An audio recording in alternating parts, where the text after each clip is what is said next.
actually, the truth is, my children started bringing books home from the library. They were books called, I never knew these books existed because I grew up in a different generation, and when I grew up these books didn't exist. They're called the Dear America or My America series of books. It's only in the United States. Stories about American history that teach American history through the perspective of a child, like a 12, 13, 14, 15-year-old kid. And like, say, the Revolutionary War or the Civil War or the French and Indian War or like the, here in New York City, we had the Triangle Shirtwaist Fire in 1912, all kinds of interesting, I'm sure they'll be writing one about 9/11, interesting times in history that they teach American history through children's first-person accounts. It's all fictional. And it's called the My America or Dear America series of books. And they're small books, and it just talks about a child's experience, let's say, during the Salem witch trials, or during World War II, what it was like living during that time, actually during Pearl Harbor, during these bombing of Pearl Harbor, they talk about that, all different parts. And I thought, wouldn't that be interesting if I submitted a manuscript about this time, and it's really U.S. history as well as Danish history, it's both. What if I submitted a story to a publisher, in this series based on a child's perspective of going through this transfer. First I'm Danish, and tomorrow when I wake up I'm going to be an American. What is that like? What must that be like for anybody? It must throw your world into chaos in a way when you think about it. One flag goes down, another flag goes up, all of a sudden your life is in upheaval. So I started writing it with that goal in mind, that it was going to be for this series, but it became something bigger than that. It became larger than that. I did so much research and I put so much effort into it that it was too big for that. So it became its own story. And I really believed it needed to be told, and I wanted to be the one. I felt that if no one else did it, then I'll do it. And I just felt I'm going to do it. And that's how I did it. Did you feel that you created the people in the story, or that the characters came to you, or something? Okay, you have to start somewhere. In any story, you have to start somewhere, and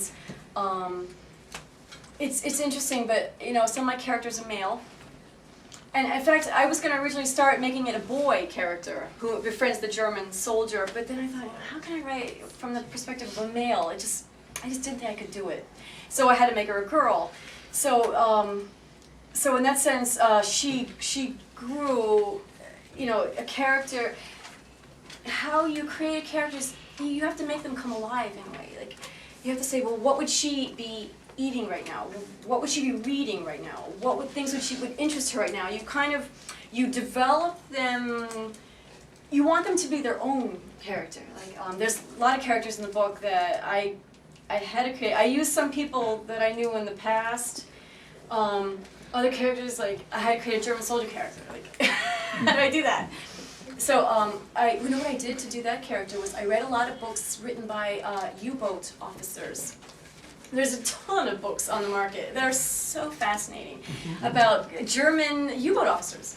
A lot of them, they're all retired now, but a lot of them live in Florida.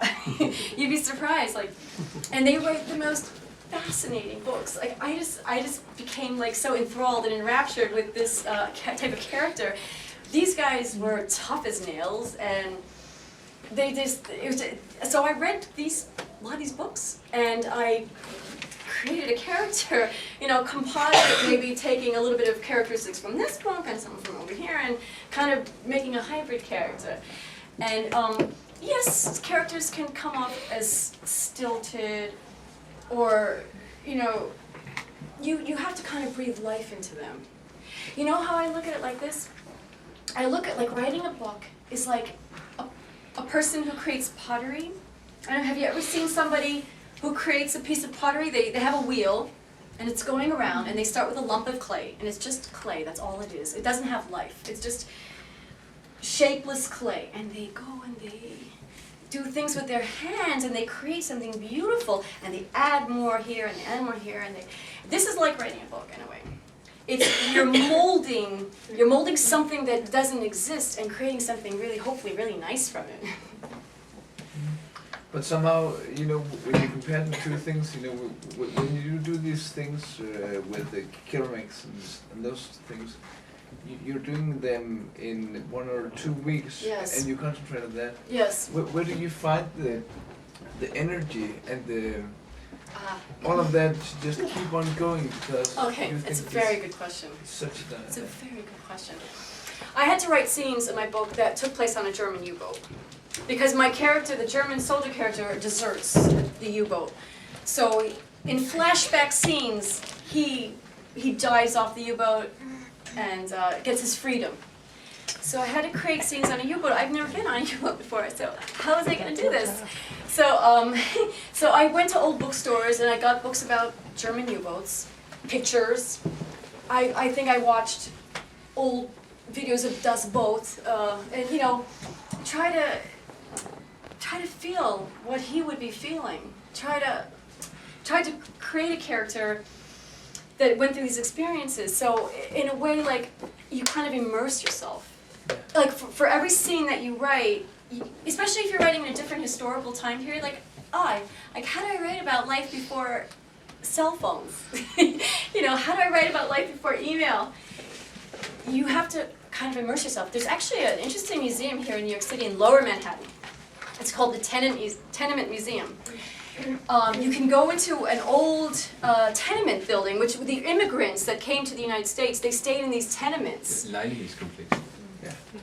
And they have some recreated with the old phonograph or the Victrola records and the gas lighting and heating. And so I took my oldest daughter to a tenement and just to feel, you know, what it was like to live in 1916. What was it like? So you immerse yourself. So when I wrote it like different scenes.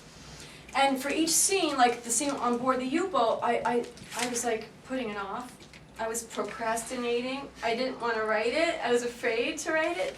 But then I said, you know what, this Sunday, I'm going to take my books, I'm going to go to sit beside a river, and I'm going to look at the river, and I'm going to sit, I'm going to write it. And I did it. I did it, and I sent the scene to an American submarine commander for his input, and yeah, he yelled at me for 2 or 3 things. But like the smoking on when the smoking light is on. I mean, things I would have no way of knowing. But it was basically it passed his review. So he liked it. So yeah, it's just like you tackle each. Yes, there are days when you just can't do it, but you have to. There's a word. It's called Sitzfleisch. Sitzfleisch. Okay. Sitzfleisch. Which is The ability to sit in a chair for long periods of time and just write. I've listened to other writers speak. They say if you can write 1,000 pages and a lot of it's junk, you can find 100, 200, maybe 300 pages of something good. And throw the rest away. Don't be afraid to throw it away. The rest could be something that you can use. And whatever I'm saying, I'm applying to my experience in fiction. The same can go for nonfiction, for people who are interested in the social sciences, in psychology and sociology.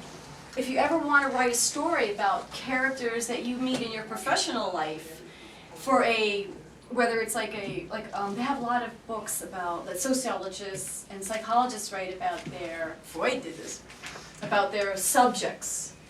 The same things apply in the writing. The basic elements of writing are the same, whether it's for fiction or nonfiction. You know, you have a character, you introduce some characters and, you know, with complications to their life, leading to a climax and a resolution, and you can use the same for even writing about economics. You know, instead of a person in turmoil, it's a society in turmoil. So it's So I think the basic answer is persistence. Persistence.